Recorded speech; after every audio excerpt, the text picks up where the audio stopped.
warahmatullahi wabarakatuh. Waalaikumsalam warahmatullahi wabarakatuh. Alhamdulillahirabbil alamin. Allahumma sholli ala sayyidina Muhammad wa ala ali sayyidina Muhammad. Apa kabarnya adik-adikku sekalian? Alhamdulillah luar biasa. Allahu akbar. Bapak mau absen dulu ya. Untuk teman-temannya yang hadir tolong disaut suaranya.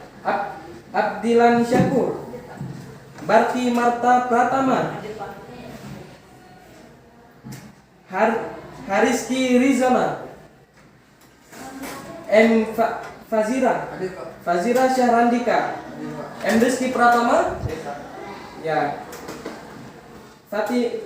Fatana Dwi Wulan, Isnaini Afrian,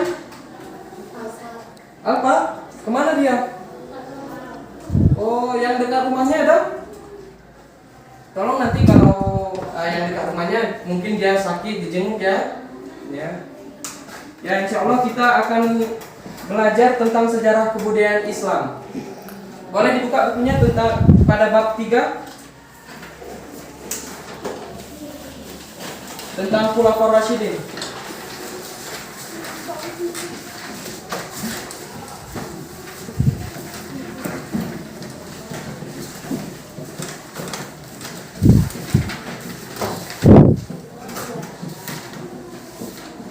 Khulafaur Rasyidin. Pada awal semester ini kita mulai pada bab Khulafaur Rasyidin.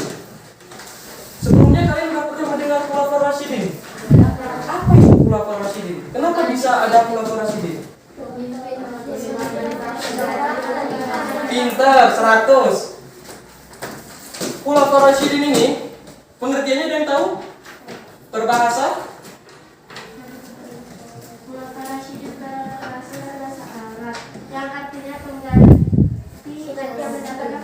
Ya, betul. Ya, sekarang saya terjemahkan ya. Pengertian Khulafaur Rasyidin. Sebelumnya saya jelaskan dulu. Ada satu ayat dalam Al-Qur'an surah Al-Baqarah ayat 30.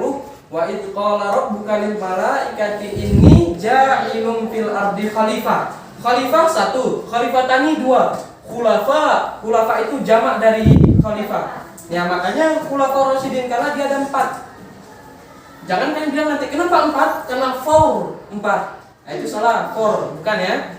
Jadi Khulafaur Rasyidin ini dia itu khalifah ya. Pengertiannya apa? Khulafa ini artinya pengganti, pemimpin, penguasa ya. Sedangkan Rasyidin ini artinya orang yang diberi petunjuk atau orang yang ditunjuk. Kalau secara istilah Khulafaur Rasyidin ini artinya orang-orang yang diberi petunjuk oleh Allah ya, secara istilah. Sedangkan secara bahasa khulafa pengganti, Rasyidin yang ditunjuk. Jadi Khulafaur Rasyidin ini orang-orang yang ditunjuk untuk berkuasa, untuk memimpin, ya. Itulah pengertian Khulafaur Rasyidin. Terus hadisnya mana? Dari mana datangnya Khulafaur Rasyidin? Kenapa setelah Nabi ada Khulafaur Rasyidin? Makanya ada hadis Nabi bunyinya gini, nanti umat Islam akan terpecah 73 golongan. Ini kita ini Islam ini akan terpecah, semuanya masuk neraka kecuali satu. Siapa itu? Bagaimana kami supaya masuk surga itu ya Rasulullah? Makanya kata Rasulullah, alaikum bisunnati wa sunnati khulafaur rasyidin al-mahdiyyin abdu alaihi bin nawajib. Artinya apa? Hadis ini mengatakan nanti kalian 73 golongan Islam ini akan terpecah 73 golongan. Dan semuanya masuk neraka kecuali satu. Yang satu ini yang mana? Orang yang memegang sunnah Rasulullah dan sunnah Khulafaur Rasyidin. Apa-apa yang sudah diajarin Khulafaur Rasyidin, apa-apa yang sudah diajarin Nabi Muhammad SAW, itu yang dipegang, itu yang masuk surga. Al-Mahdiyyin, orang yang diberi petunjuk. Abdu artinya pegang teguhlah, gigitlah. Alaihi bin nawajib, dengan gigi gerahammu. Nah, begitu di dalam hadis tadi ya. Jadi disebutkan, peganglah hadis sunnah Rasul itu, gigit dengan gerahammu. Karena kenapa? Kalau kita genggam, ini akan lemas. Tapi kalau kita gigit geraham, itu sampai mati tidak akan lepas. Makanya kata Nabi, gigit sunnah sama ajaran Khulafaur Rasyidin dengan gigi gerahammu. Ya, itu satu. Sebelum terjadi Khulafaur Rasyidin ini, dulu kan jadi di Di masa Islam ini ada 5 periode. Di dalam Musnad Imam Ahmad bin Hanbal, kenapa kita belajar sejarah? Pertama itu zaman khilafatun nubuwah.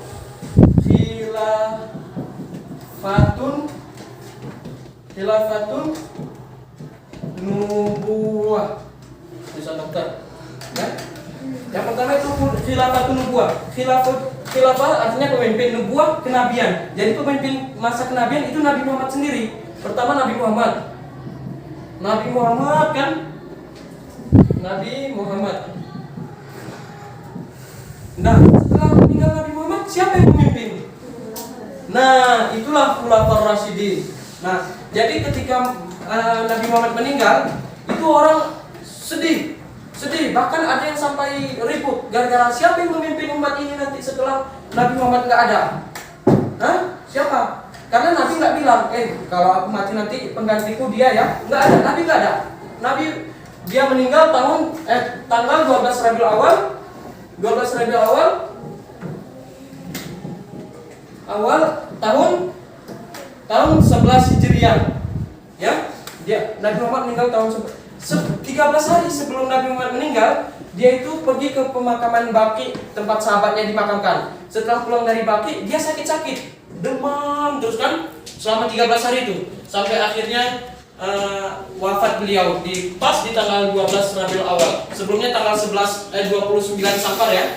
29 Safar 11 Hijriah itu Nabi sakit, 12 Rabiul Awalnya Nabi wafat. Setelah wafat ini, itulah sahabat pusing, siapa yang ganti ini? Siapa yang memegang fondasi Islam ini? Siapa yang mengajarkan Islam nanti? Nah, itu ribut dua orang. Pertama dari kaum Muhajirin, yang kedua dari kaum Ansar. Kalau kaum Muhajirin ini orang yang hijrah dari Mekah ke Madinah, sedangkan Ansar orang yang menolong orang yang hijrah tadi ya. Jadi gini, waktu itu berebutlah, katanya yang dari Muhajirin lebih pantas membimbing Islam, menggantikan Nabi Muhammad. Datang orang Ansar, oh tidak, justru dari kaum Ansar yang lebih hebat katanya. Karena kenapa? Kalau dari Ansar ini umat Islam berkembang di kaum Ansar ini, sedangkan Muhajirin enggak. Baru kata orang Muhajirin, oh tidak, justru Nabi dekat sama Abu Bakar.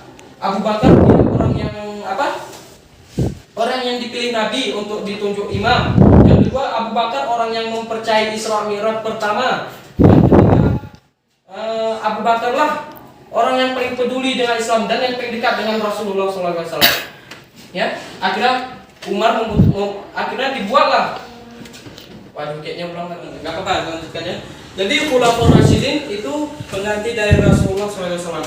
Ketika Rasulullah meninggal, itu Rasul tidak menunjukkan siapa penggantinya. Maka musyawarah mereka, Abu Bakar lah yang terpilih dari kaum Muhajirin. Seharusnya ada dua ya, ada Sa'ad bin Ubadah dari kaum Ansar dan Abu Bakar dari kaum Muhajirin. Abu Bakar lah yang terpilih karena dia yang lebih dekat dengan Rasulullah. Nah, ketika Abu Bakar ini dia bertahan cuma 2 tahun menjabat sebagai khalifah. 2 tahun. Ya. Nabi meninggal 11 Hijriah, Abu Bakar dari 11 sampai 13 Hijriah. Setelah itu digantikan dengan Umar. Ketika digantikan dengan Umar, Abu Bakar itu mengasih wasiat bahwasanya penggantiku nanti ada Umar ya. Akhirnya digantikanlah dengan Umar bin Khattab. Dan Umar bin Khattab ini menjabat sebagai khalifah itu 10 tahun. 10 tahun ya. Nah, ketika setelah 10 tahun Umar bin Khattab menjabat, maka Umar bin Khattab mengumpulkan, rasanya dia ajalnya sudah dekat. Sebelum ajalnya tiba, Umar bin Khattab sempat mengumpulkan 6 orang sahabat. Nah, yang mana 6 orang sahabat ini dia itu ada ahli Quran, ahli fikih, lengkaplah situ 6 orang tokoh agama.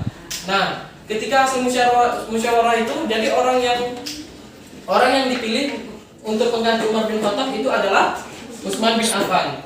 Nah, setelah Utsman bin Affan terpilih, dia menjabat 12 tahun.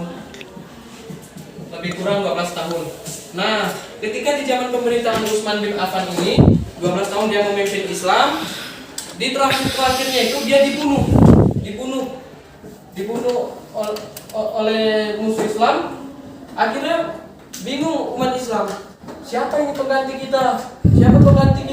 Akhirnya diputuskanlah Ali bin Abi Thalib sebagai pengganti Utsman. Nah, ketika diganti dengan Ali bin Abi Thalib, ini sempat ribut. Kenapa ribut? Kita cari dulu siapa yang bunuh Utsman, baru kita tentukan pilihan. Ada yang bilang, oh nggak bisa gitu, kita pilih dulu, baru kita cari. Karena kalau kita cari siapa pembunuh Utsman tidak ketemu katanya kan. Akhirnya dipilihlah Ali bin Abi Thalib sebagai khalifah. Dan Ali bin Abi Thalib ini menjabat 5 tahun. Ya. Jadi Khulafaur Rasyidin ini itulah orang-orang yang ditunjuk. Khulafaur Rasyidin ini pengganti pemimpin yang ditunjuk setelah Rasulullah SAW. Hadisnya mana? Seperti yang sudah disebutkan tadi, umat Islam ini akan terpecah 73 golongan. Sekarang aja udah banyak perpecahan kan? Yang kayak gini, ada yang kayak gini. Udah pusing, mana yang kita ikutin ini? Ada yang kunut pakai subuh, ada yang enggak, ada susah. Itulah kata Rasulullah, fa'alaikum bisunnati wa sunnati khulafaur rasyidin. Abdu al-mahdiyyin abdu alaihi bin nawajid. Kalian pegang teguhlah kepada sunnahku, kepada sunnah khulafaur rasyidin yang mereka itu diberi petunjuk oleh Allah. Pegang teguhlah, gigit dengan geraham kalian sunnah kami katanya kan. Nah, sampai sini bisa dipahami? Bisa dipahami? Ada yang bertanya? Ya, di lain kesempatan nanti kita akan sampaikan masalah prestasi-prestasi yang akan disampaikan, yang akan kita bahas. Prestasi Abu Bakar semenjak memimpin apa? Prestasi Umar bin Khattab semenjak memimpin apa? Utsman bin Affan semenjak memimpin apa? Ali bin Abi Thalib semenjak memimpin prestasinya apa? Yang pasti pengumpulan mushaf, perluasan wilayah, kalender Islam itu semua tercapai di zaman Khulafaur Rasyidin. Ya, lebih dan kurangnya mohon maaf. Mari kita tutup pelajaran kali ini dengan membaca hamdalah. Alhamdulillahirabbil alamin. Akhirul kalam. Assalamualaikum warahmatullahi wabarakatuh. Waalaikumsalam.